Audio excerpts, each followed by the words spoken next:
Hola, buenas. Esta videoconferencia es para intentar explicar un periodo de la historia de España que es bastante poco conocido, que es el periodo moderado, que está aquí escrito, del reinado de Isabel II. Es un periodo que dura más o menos 10-11 años, es un periodo poco conocido y bueno, voy a intentar explicarlo de forma sintética, compleja y espero que de forma amena, porque es uno de esos periodos de la historia de España que la gente suele dejar de lado y yo creo que, en mi humilde opinión, es fundamental para entender el periodo, el siglo XIX. Es donde realmente se construye el Estado liberal. Bueno, antes de empezar, un resumen rápido de cómo fue el reinado de Isabel II, que en todos los libros de texto tiene tres etapas. Esta es la primera etapa de la que voy a hablar en esta videoconferencia, que es el periodo que se conoce como moderado, que dura más o menos unos 11 años. Luego está el periodo conocido como bienio progresista, porque dura obviamente 2 años, que ahí llega al poder el Partido Liberal Progresista.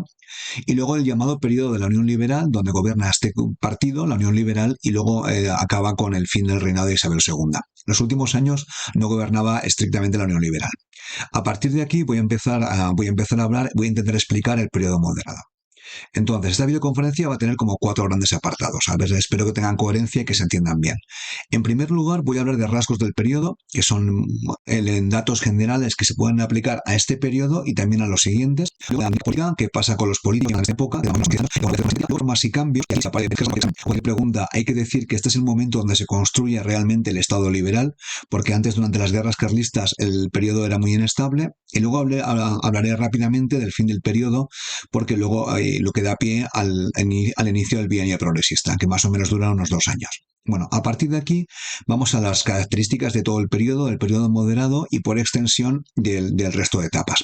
Aquí tenemos una imagen de un casino liberal, esto es la imagen del Ateneo, pues aquí se puede ver que en estos momentos la burguesía, el liberalismo, y la burguesía es un poco la clase dominante en el periodo liberal burgués, pues ya se ha convertido en la clase social dominante. Pues damas, caballeros en el Ateneo, que apuestan por la cultura, y esta es la gente que más o menos que va a controlar el poder político en el siglo XIX español. Bueno, y dentro de este grupo, el grupo liberal burgués, tenemos el grupo liberal moderado. Los liberales moderados es una facción política definida en términos muy, muy amplios, porque son un montón de partidos, cada uno de su padre y de su madre, perdón la expresión, pero bueno, se pueden definir porque estos liberales moderados defienden la propiedad y el orden y la estabilidad, paz, justicia,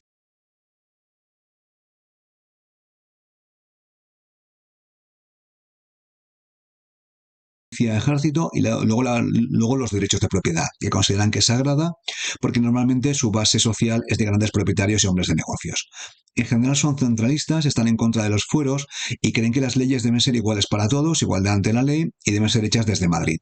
También son proteccionistas en cuanto a su política comercial y consideran que la industria nacional debe ser protegida, con lo cual se deben colocar aranceles en las fronteras a los que son impuestos a los productos que vienen de fuera, en concreto contra el textil inglés. Obviamente tiene una visión positiva de los negocios, que enriquecerse es positivo, y comentado, su base social son grandes propietarios y hombres de negocio, que en el futuro serán ricos con el ferrocarril, pero de momento se han hecho ricos con la guerra carlista. El más conocido, uno que es el Marqués de Salamanca, que hay un barrio en Madrid que se llama así, el barrio de Salamanca, es el gran hombre de negocios de la época que se hizo rico durante la guerra carlista con el tema de la logística y proporcionando suministros a los soldados. Bueno, y luego en el periodo, a nivel de política, podemos hablar que la corrupción electoral está bastante establecida, el grupo liberal moderado controla los resortes del poder, con lo cual en el siglo XIX quien está en el gobierno nunca perderá las elecciones. Entonces el grupo progresista, liberal progresista, que son un poco los rivales de los liberales moderados, practica lo que se llama el retraimiento. Se retiran de la política y están esperando su oportunidad, que llegará a través de un pronunciamiento, que es un golpe militar poco sangriento, que es muy típico del XIX español. Bueno, estos partidos, tanto el Partido Liberal Moderado como el Partido Liberal Progresista, se conocen en ciencia política como partidos políticos de notables. Son muy flexibles, muy variables, cuentan muchísimo las alianzas personales, las amistades. Estos partidos políticos de notables practican el nepotismo y la corrupción electoral. Bueno, esto en economía se llama el capitalismo de amiguetes o crony capitalism en inglés, porque muchos de estos grandes negocios, de grandes fortunas, se hacen por su cercanía al poder. Y estos partidos políticos de notables pues normalizan el liberalismo político pues tal como se practica en el siglo XIX. Y bueno, la idea están compuestos por burgueses que buscan conseguir títulos de nobleza o conseguir fortunas o títulos. Normalmente la reina Isabel pues otorgaba el título de nobleza a aquellos burgueses notables que le habían hecho algún tipo de favor. Bueno, Aquí tenemos una imagen bastante compleja que me costó la vida hacerla, que es un esquema de los partidos políticos del siglo XIX. Obviamente, quien no sea un especialista en el tema no debería intentar conocerlos, pero se puede ver cómo son muchos. Los moderados de Narváez, los polacos de San Luis, los puritanos de Pacheco, perdón, me está mal escrito, los esparteristas. El sistema político del siglo XIX, los partidos notables son muchísimos, son muy variables, cambian con el tiempo, se cambian de nombre, pero bueno, lo que hemos de conocer es que está el Partido Liberal Moderado y el Partido Liberal Progresista, que son las grandes familias políticas del periodo de Isabel II. Bueno, y luego si quisiéramos hacer una comparación, estos partidos políticos de notables son típicos de la política liberal del siglo XIX y se comparan, son muy diferentes a las facciones palaciegas que se pueden considerar así a bote pronto los partidos políticos del antiguo régimen. Mientras las facciones palaciegas juegan su partida política, su juego de ajedrez en el palacio, intenta conseguir el poder real, los partidos de notables, y el Partido Liberal Moderado es uno de ellos, pues acuden a las elecciones, un sufragio censitario muy limitado, pero van a las elecciones, y los cambios del poder ya no dependen tanto de la corte, sino de la política en las cortes. En las cortes, tanto el Senado como el Congreso, y básicamente hay una política en Madrid de los diputados y senadores, y una política en la corte que en términos genéricos y despectivos se conoce como la camarilla, que eran los amigos de la reina en este caso. Bueno, después de esta comparación voy a hablar del primer periodo moderado. Aquí están las fechas, he puesto una foto del Palacio Real que es precioso, que está en Madrid. Y bueno, dentro del periodo moderado voy a hablar de la dinámica política y luego de las reformas políticas y económicas, la construcción del Estado liberal. Bueno, ¿qué pasa en el periodo moderado? Pues en primer lugar que Isabel II jura la Constitución, es nombrada reina, coronada en 1843. La gente estaba muy cansada de Espartero, al cual habían expulsado como regente. No querían a su madre, la regente María Cristina, así que la nombraron reina. Tenía 13 años, era jovencísima. Hay una biografía espectacular de Isabel Bourdiel sobre Isabel II, pues era una persona, pues a mí le tengo un pelín de cariño. Era ingenua, manipulable, la clase política y la camarilla, la corte la utilizó con motivos políticos, era bastante beata, religiosa y al mismo tiempo bondadosa, y no tenía demasiada cultura y tenía muy poquita capacidad política. Básicamente se aprovecharon de ella. El título del libro de Isabel Bourdiel es No se puede reinar inocentemente. Y luego tuvo una adolescencia muy problemática porque la clase política la utilizó con sus propios fines políticos. Aquí tenemos una imagen de 1852, ya la seguro, es una chica jovencísima que han casado en un matrimonio por motivos políticos y bueno, ella más o menos intentó ser reina sin perjudicar realmente a nadie, aunque realmente no se puede considerar que hiciera. Bueno, ¿y quién mandaba de verdad? Pues en esta etapa quien manda es un espadón. Aquí lo tenemos, Ramón María Narváez, y he hablado de él en otro vídeo. Aquí se le puede ver pues firmando una especie de amnistía a la gente del periodo progresista anterior, de la regencia de Espartero. Entonces, el mayor líder político al principio, el general Narváez, y luego tenemos a Luis González Bravo, que era el político civil más influyente. Ramón María Narváez, el verdadero hombre fuerte, se puede ver que fue presidente del Consejo del 44 al 46 y luego desde el 47 hasta el 51. Fue muchísimos años. Para la norma de la época, fue un presidente del Consejo que tuvo tiempo de estar en el poder y tuvo tiempo de hacer reformas. Hay una cierta estabilidad, con lo cual eso permite hacer reformas, y luego, al igual que Espartero, no se diferenciaba demasiado de él. Espartero era el líder de los liberales progresistas y él el de los liberales moderados. Tenía un perfil duro, no se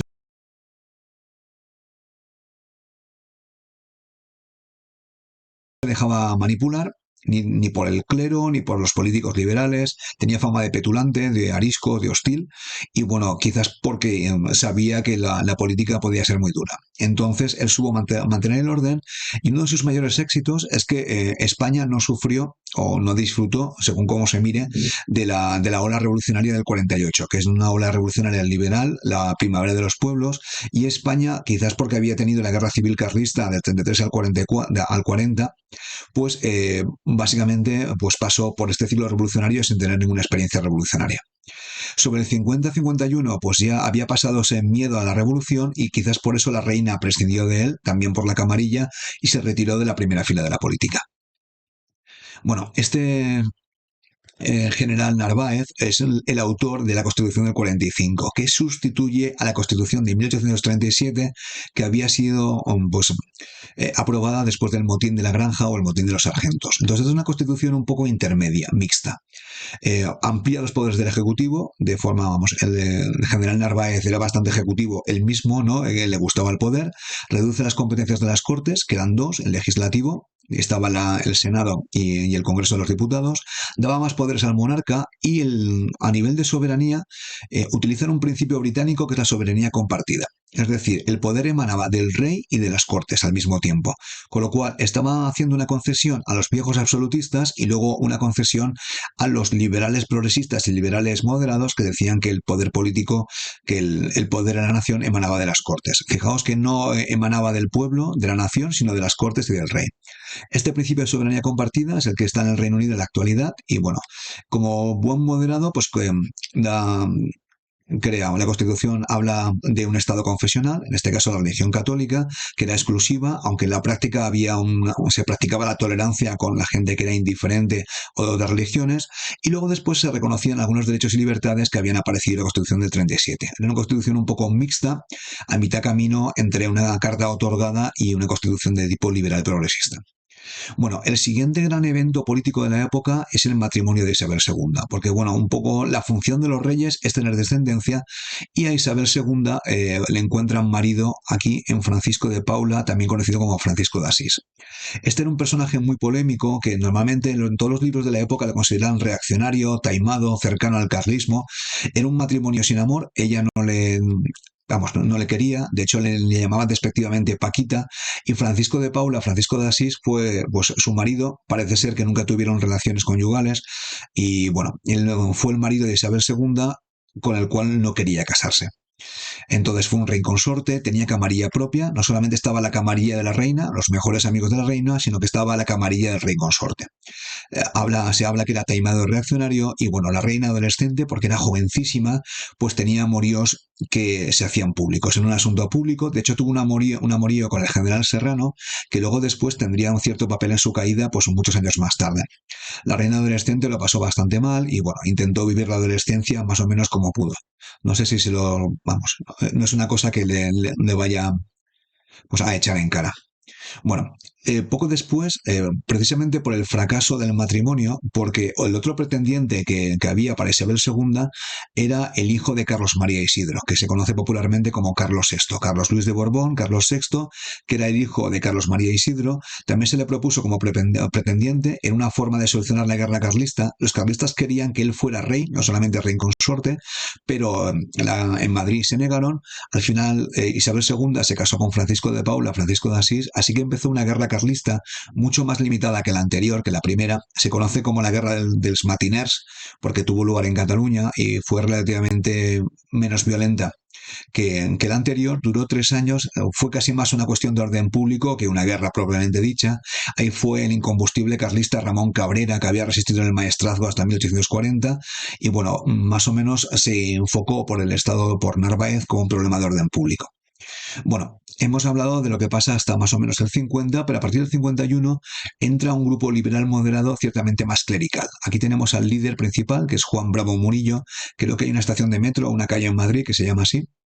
Y bueno, este señor, este político, que pertenecía al grupo liberal moderado, su mayor éxito, entre comillas, fue firmar un concordato con la Santa Sede. Un concordato es un acuerdo internacional que se firma con Roma. No se firmó con la Iglesia Católica Española, que en teoría se rige por el derecho español, sino que se firmó con un Estado internacional, los Estados Pontificios de la Santa Sede, que a nivel político se conoce como concordato. La Santa Sede, Roma, tiene el servicio diplomático más antiguo del mundo. De hecho, no se llaman embajadores, sino nuncios. Y bueno, el concordato es un nombre especial que se da a los acuerdos internacionales que firma la Santa Sede con cualquier país. Este concordato estaba destinado a alcanzar la paz con el clero, y al final se consiguió reconociendo, pues el clero reconocía las desamortizaciones, es decir, la pérdida de propiedad que había tenido durante las guerras carlistas, y a cambio, pues el Estado español se comprometía a mantenerlo. Con lo cual, el clero español ahora eran básicamente funcionarios y dependían del presupuesto público. Bueno, He hablado del periodo muy en general, de la Constitución, del matrimonio de Isabel II, de la Guerra de los Matiners. Ahora voy a hablar de reformas políticas y económicas que me falta aquí, que tienen lugar durante el gobierno moderado, que son unas cuantas y se pueden entender es la construcción definitiva del Estado liberal.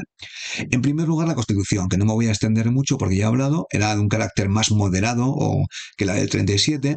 Es un texto de consenso o de síntesis, se puede decir, pero es mucho más corto que la del 37, obviamente mucho más corto que la de 1812. Creo que fue redactada, hablo de memoria, creo que por Bravo por Narváez, que bueno, este texto de síntesis pues no logró convencer ni a moderados ni a progresistas. Y luego después de esta constitución, años más tarde, se vio complementada con una política de clemencia y amnistía con Espartero y con todas aquellas personas que habían participado en la regencia de Espartero, con los liberales progresistas que se encontraban exiliados.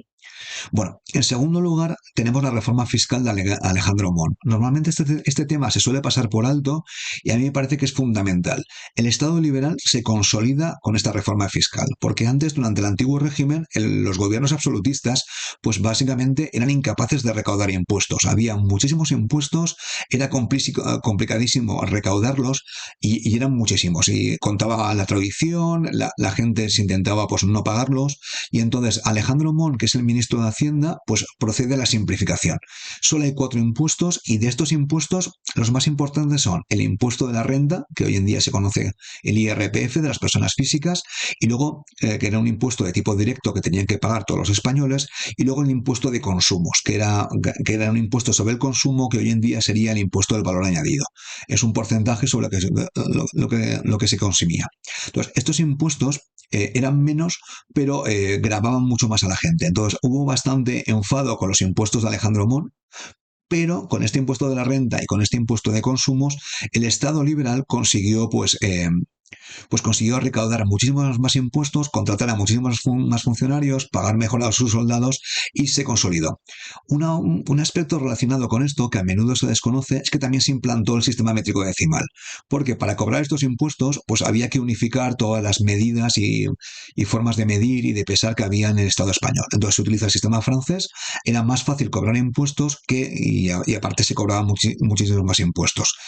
Con lo cual se contrataron más funcionarios y se siguió un modelo de tipo centralista que imitaba Francia. Sin esta reforma fiscal, básicamente la construcción del Estado liberal no se hubiera podido llevar a cabo. La tercera gran reforma es la creación de la Guardia Civil. Hasta este momento, el régimen liberal progresista o el régimen liberal era defendido por la Milicia Nacional, que tenía muy mala prensa entre los moderados. Se le consideraba pues, un cuerpo de radicales, de voluntarios, eran muy dados a hacer pues, manifestaciones y pronunciamientos, así que Narváez, que no le gustaba para nada la Milicia Nacional, la disolvió y creó un cuerpo militar una policía militarizada, que es la Guardia Civil. Hoy en día creo que todavía sigue teniendo carácter militar, funcionan como un cuerpo militar y estaba encargada de mantener el orden público, sobre todo en el mundo rural, que era un territorio que hasta el momento, el territorio español, como sabe muy bien la gente que estudia geografía, es un territorio que tiene mucha montaña, es complicadamente, la orografía española es muy complicada, había muchísimos bandidos y desórdenes, así que la Guardia Civil se encargó a partir de este momento pues, de mantener el orden. Se contrataron muchos guardias civiles y a partir de entonces se consiguió cierta paz y estabilidad. Y luego además también se aprobó el Código Penal de 1851. Los liberales eran partidarios de racionalizar y unificar los códigos. Antes las leyes penales estaban dispersas y a partir de ahora se unificaron todas en el mismo código. El Código Civil no se aprobaría hasta en 1889 porque era mucho más complicado, pero los fueros tradicionales pues no había tanta ley tradicional sobre temas penales, así que fue más fácil unificarla y se creó y se aprobó el Código Penal, que se puede definir como una constitución negativa, lo que no se puede hacer en el 51. Aquí tenemos ejemplos de la primera cartilla de la Guardia Civil, un poco de las normas de funcionamiento y que es bastante curiosa. Si tenéis un poco de tiempo para el vídeo y leer los artículos, porque es un poco una mezcla de policías caballeros. El Guardia Civil, por su limpieza, buenos modales y reconocida honradez, debe ser modelo de moralidad. Es un texto muy entrañable y es uno de los primeros modos de funcionamiento de la Guardia Civil. La idea es que era un cuerpo que no debía corromperse, que debía velar por el orden y debía intentar pues, respetar a la población. Bueno, luego hay una siguiente reforma que es el control del territorio. Los liberales moderados en general eran centralistas y como tenían más dinero por la reforma de Mon, pues bueno, pues crean muchos puestos de funcionarios. Crean los gobiernos civiles, que era la representación del Estado en cada provincia, el gobierno militar, las diputaciones, crean más funcionarios y crean una ley de administración local de tipo centralista. La corona, es decir, el gobierno, porque Isabel II ya hemos visto que tenía una capacidad política más bien limitada, pues podía designar a los alcaldes e intentan controlar el territorio. Esta ley de administración centralista luego era rechazada por los progresistas que lo veían como una intromisión y tenían bastante razón en el poder local, era un poder de tipo tiránico. Respetaron al País Vasco y Navarra, que tenían los derechos forales, porque tenían miedo, como pone aquí, a otro levantamiento carlista. La guerra carlista estaba muy reciente. Y luego también se crea la primera ley de instrucción pública, que si no me equivoco es la ley Moyano. Bueno, no la financian bien. La instrucción pública en España, la educación, estaba muy mal financiada, pero bueno, durante el periodo moderado se empiezan a dar los primeros pasos para crear una red estatal de escuelas públicas. Luego los moderados también amplían el censo. Bueno, lo amplían y no lo amplían, porque aquí voy a explicarlo. El censo, se llama así sufragio censitario, es básicamente una lista. Aquí tenemos una imagen de un censo moderno. Es una lista de las personas que podían votar. Entonces, tanto liberales progresistas y liberales moderados consideraban que no todo el mundo estaba capacitado para votar, porque no contribuían. El argumento es que las clases trabajadoras, aquellos que no pagaban impuestos, no debían votar. Entonces, la idea es quién está en el censo. Entonces, los liberales progresistas eran partidarios de ampliar el censo, los liberales moderados eran partidarios de reducirlo. Entonces, la idea es amplían el censo respecto al Estatuto Real de 1834, es decir, aceptan que más gente pueda votar, aceptan que más gente pueda estar en la lista o censo, pero lo reducen si lo comparamos con la Constitución de 1837. Entonces, se le puede ver que van por el camino del medio. Y como he comentado antes, durante la parte final del periodo moderado se alcanzó un concordato, un acuerdo internacional con la Santa Sede.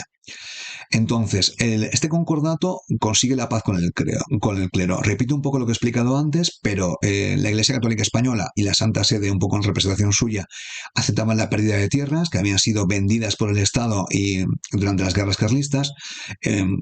Durante la desamortización era algo que yo creo que no tenían posibilidad ninguna de recuperar porque los propietarios no iban a aceptar de ninguna manera devolver las tierras, a pesar de que la compra se podía discutir legalmente, y a cambio el clero sería mantenido por el gobierno. Se les daría una manutención con unos estipendios para que pudieran vivir. En una forma de alcanzar la paz con el clero y al mismo tiempo también tenerlo controlado, porque a partir de este momento el clero católico y la jerarquía eclesiástica tenían que asegurarse de que el gobierno del poder pues no le redujera pues los fondos que estaban destinados a ellos. Esto fue el acuerdo que se alcanzó y bueno, luego en el futuro los líos seguirán. Bueno, para resumir, aquí tenemos una pequeña tabla de las reformas del periodo moderado. La Constitución, simple, soberanía compartida, mantenimiento del orden, creación de la Guardia Civil y luego el Código Penal del 51, la reforma impositiva de los impuestos y el aumento del número de funcionarios, la ley electoral con un sufragio censitario muy restringido pero un poco más ampliado que durante el periodo absolutista, y luego la política religiosa, la paz con el clero y la firma del concordato con la Santa Sede. Bueno, ahora voy a hablar rápidamente porque tampoco es un tema que quizás que hablaré con más detenimiento cuando hable del bienio progresista del fin del periodo moderado. Los liberales moderados habían estado controlando el gobierno, habían estado siendo pues, parte del partido del gobierno, presidentes del Consejo y ministros desde el 43 hasta el 54. No había forma para un liberal progresista de volver al poder a no ser que hubiera algún tipo de pronunciamiento. Entonces los liberales progresistas se organizan y intentan volver al poder. Durante este periodo el Partido Progresista sufre una escisión y aparece lo que se llama el Partido Demócrata, que se puede considerar como un partido liberal progresista, entre comillas, plus o más avanzado. Este Partido Demócrata, que también era partidario del pronunciamiento, empieza a hablar del sufragio universal masculino. Por eso se conoce como Partido Demócrata, que como ya he comentado, era una escisión del Partido Liberal Progresista. Había un rechazo a las políticas de los últimos gobiernos moderados, sobre todo la ley de administración local. Los más anticlericales estaban en contra del concordato, así que que la situación era favorable y hay un pronunciamiento en Vicálvaro en 1854. Este pronunciamiento está liderado por un general, Leopoldo O'Donnell. El tiro para la diapositiva anterior se lo puede ver aquí en este grabado Viva O'Donnell. Era un general que había participado en las guerras carlistas, que era el segundo de Espartero y que curiosamente se había rebelado contra Espartero cuando este en el 43 pues bombardeó Barcelona en el 42 y había amenazado, bueno, parecía que se iba a convertir en un tirano. Pues aquí O'Donnell se junta con Espartero, hacen un pronunciamiento en Vicálvaro, se oponen a las tropas del gobierno y después de, pues, de algunos asaltos, de algunas violencias, pues consiguen tomar el poder. Hacen un manifiesto, el manifiesto del Manzanares. Esto lo suelen preguntar en exámenes, donde piden reforma a la ley electoral, ampliar el sufragio, reducir los impuestos, estaban en contra de los consumos que eran odiados, restauración de la milicia. No piden acabar con la Guardia Civil, y luego en este manifiesto del Manzanares pues manifiestan, nunca mejor dicho, se pronuncian a favor de la monarquía.